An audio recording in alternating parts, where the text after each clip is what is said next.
Alright guys, so on this day, there was a ton of smoke from the forest fires that were burning all around coastal Alaska this year, and especially around Lake Iliamna. We flew out to the coast. We weren't exactly expecting to see much out there just because of how hot it was and how early it was in the season.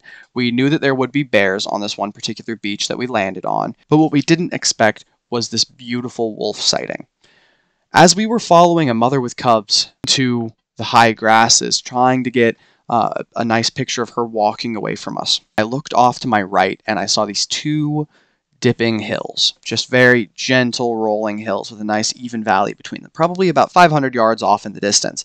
And in between them, I saw something digging. And this to me looks to be about 150 pound, 130 pound wolf, anywhere in between there. I never got a sight of genitals, so I can't give you guys a firm gender, but I would guess that this is a male. I would guess that it's a young male, just based on the appearance of those canines. I called it in from about 550 yards with a very simple method that you guys can use if you would like.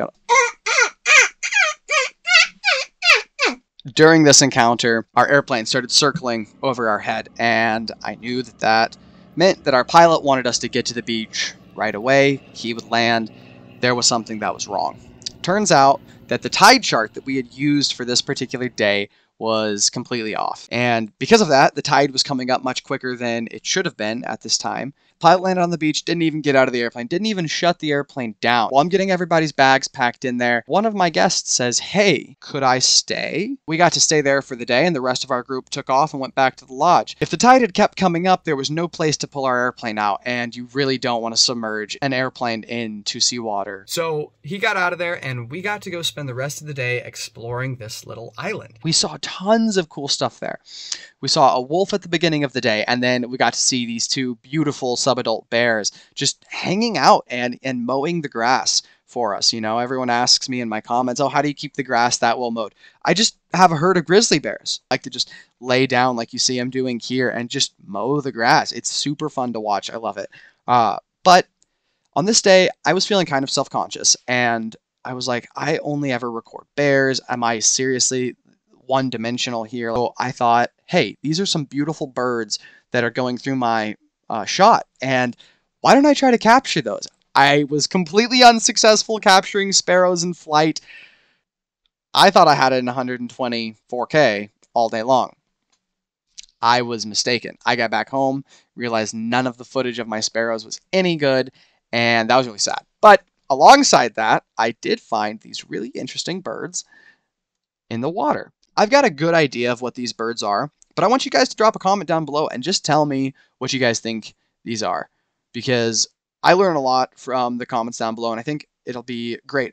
Now, I wish I had had my manual focus a little bit more dialed in at this point, because the bird is not as crisp as some of the grasses in the foreground, but it's not as blurry as some of the grass in the background. So I'm not super upset with that shot. I think I could have done better, though.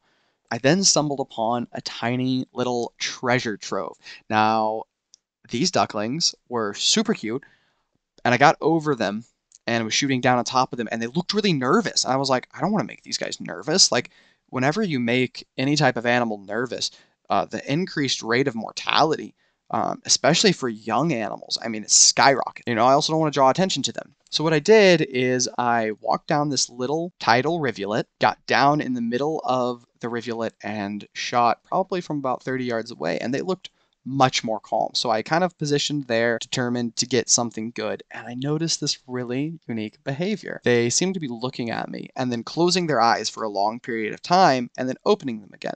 I don't know why they do that, and as someone who studies animal behavior, I think that's really interesting. So if you guys want to drop comments down below and tell me why you guys think the ducks are doing that. As you guys can see here, it's a pretty long rivulet, and I really thought this was a beautiful capture personally, and thought it was really neat that I got to shoot something other than bears. And this was not very far away from those two young subadult bears that were just mowing grass. So I thought that interaction was really cool.